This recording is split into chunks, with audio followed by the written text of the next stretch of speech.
Welcome to this explainer on launching a crypto token. Now, right off the bat, we're completely ignoring the hype today. Instead, we're going to dive into a highly practical, high-stakes guide to the realities of the market as it stands right now.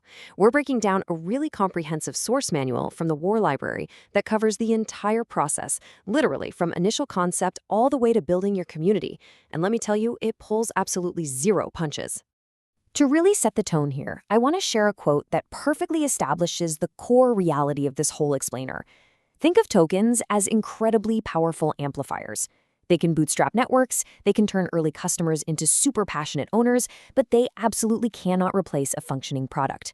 If you try to use a token as a substitute for an actual working business, you're just going to burn everything to the ground.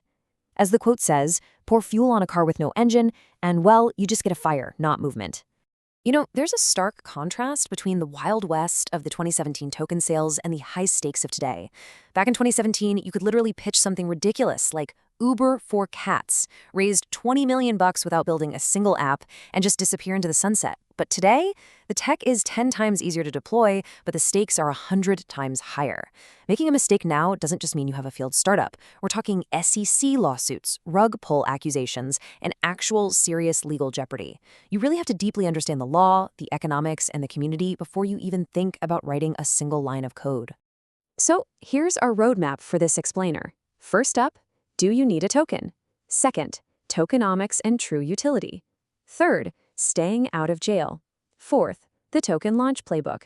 And finally, surviving year 2. All right, let's jump straight into part 1. Do you need a token? It's time for a reality check. We really have to start by asking the absolute most critical and honestly the most uncomfortable question for any founder out there. If your token price drops to 0 tomorrow, what actually breaks in your business? This is the ultimate litmus test. If your honest answer is nothing breaks, then your token is basically parasitic to your business, and you probably shouldn't be launching one at all. On the flip side, if you remove the token and your core business functionally dies, then hey, you might actually have a valid use case on your hands. The really crucial point here is understanding the firm boundary between product market fit and token market fit. You absolutely must achieve product market fit first. That means people are actively using your product, they're paying for it, and they're repeatedly coming back. Only then do you start looking for token market fit, which is where the token actively makes that existing successful product even better. If you launch a token with 0 initial users, you don't have a business, you're essentially just running a charity that hands out free money to automated farming bots. A fantastic rule of thumb here, hit 10,000 daily active users before you even think about drafting a white paper. Moving right along to section 2, tokenomics and true utility. Let's get into the mechanics of this thing. Once you've figured out that you genuinely need a token, we get into the actual mechanics. A safe 2024 and 2025 allocation model completely rejects that whole 2021 era where insiders and core teams unlocked all their tokens on day 1 and just dumped them straight onto retail buyers. Today, a healthy modern standard reserves at least half, 50%, of the supply for the community. Meanwhile, the team and the VCs are locked into really strict vesting schedules. We're typically talking a 1-year cliff where they get absolutely nothing, followed by a slow 4-year vesting period. Ultimately, your token economy is really just a math equation, and it's made up of faucets and sinks. Faucets are how tokens are created and handed out, think staking rewards or network commissions. Sinks, on the other hand, are how tokens are permanently destroyed or locked up, like burning transaction fees. So if your faucets are printing tokens way faster than your sinks are burning them, the price is mathematically only going to go down. It really is that simple. High inflation isn't some genius growth hack, it's just a hidden tax on your most loyal holders. Beyond that math, a token absolutely has to do a specific job within about 10 seconds of a user acquiring it, otherwise that user is simply going to leave. True utility looks like using the token to pay for gas, or voting on a treasury budget, getting protocol fee discounts, or staking to perform actual verifiable work in the network. And take careful note of this. Staking just to earn more of the exact same token, that is not utility. In fact, according to the source material, if that's your only use case, you're pretty much just running a Ponzi scheme. Which brings us to section 3, staying out of jail.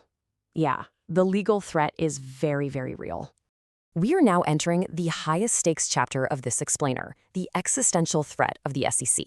You've probably heard of the Howey test. It's the rule the SEC uses to determine if your token is an unregistered security. Listen closely to this formula because it's a big one.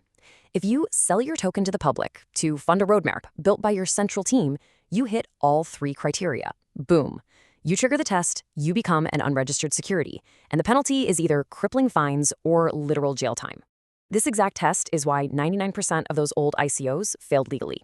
So to avoid that exact fate, you have to build a legally safe entity structure.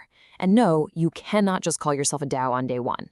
If you do that, the IRS just considers you a general partnership, meaning every single anonymous developer suddenly becomes personally liable for everything. The proven, legally safe path takes 3 distinct steps. First, a standard development company, like a Delaware C Corp, builds the actual tech. Second, an offshore foundation, maybe a Swiss nonprofit, steps in to actually issue the token. And third, only after the token is totally live and decentralized does the DAO step in to take over community governments. $5,000. That is roughly the cost of hiring a top-tier crypto lawyer for an initial consultation. Whatever you do, do not skip this step. That relatively small upfront expense routinely saves founders from a $5 million SEC penalty down the line. I promise you, it is significantly cheaper and way less stressful to pay a lawyer before you launch your website than it is to pay millions in fines after the SEC is already knocking on your front door. All right, moving into Section 4, the Token Launch Playbook. Think of this as your battle plan. So your legal defenses are fully set. Now we treat the actual token generation event as a high-stakes mission. One of the biggest threats today is airdrop farming. That's where one person sets up 10,000 wallets just to siphon away the airdrop that was supposed to go to your real community. To make sure your launch is successful, you absolutely must implement strict anti-civil defenses. This means you reward retroactive historical usage that simply cannot be faked. You demand minimum transaction volumes over time. And crucially, you lock up something like 75% of the airdrop to vest over an entire year. That way, you're rewarding your actual dedicated users while totally starving out the automated bots that just wanted to instantly dump your token. This timeline outlines the strict discipline required for your launch window. 30 days out, your smart contract audits need to be completely finished and tested. No exceptions. 7 days out, you formally announce your tokenomics, so there are 0 surprises for the community. Then comes the launch, and especially those first critical 72 hours. During this window, your team has to be monitoring constantly for bugs, you need an emergency pause button ready to go, and you absolutely must avoid tweeting things like "when Binance" or hyping up the price. Doing that is literally just handing evidence directly to the SEC. And finally, Section 5, Surviving Year 2. Welcome to the long winter. The launch adrenaline is finally over, and now we have to address the ultimate climax of our survival guide. What actually happens when the hype dies? Well, a staggering 90% of tokens die in their second year.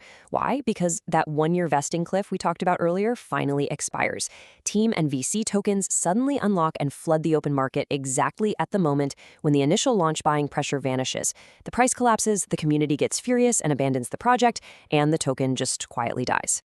To survive this incredibly long winter, you need specific survival tools built deeply into your foundation from the start. You need a protocol that earns real revenue from fees so it can actually buy and burn its own token. You need those 4-year vesting schedules in place to prevent a massive sudden dump. But your ultimate lifeline? A treasury that holds a solid 2-year runway in stablecoins. This is absolutely crucial because it ensures you can keep paying your core developers to build, even if your native token price temporarily crashes by 90%. Ultimately, your overarching goal is to intentionally manage the evolution of your community. Look, every single project starts in phase 1 with speculators. These are the people sitting in your Discord just obsessing over the price going up. But you have to transition them into actual users who care about the product, and finally, into true owners who enthusiastically delegate governance, vote on budgets, and actively help build the network. If your community never evolves and remains nothing but speculators, you're just not going to survive the winter. I want to leave you with this final thought. Tokens are arguably the most powerful coordination tool invented since the modern corporation. They can align human incentives globally, instantly, and completely, without a bank or a VC. But your long-term survival entirely depends on your ultimate intent. The technology to do this is highly accessible now. It's your judgment that actually matters. So are you just trying to build a short-term casino? Or are you putting in the heavy legal, economic, and product groundwork to build the 1% that actually changes the world? Choose wisely, build responsibly, and we'll see you in the next explainer.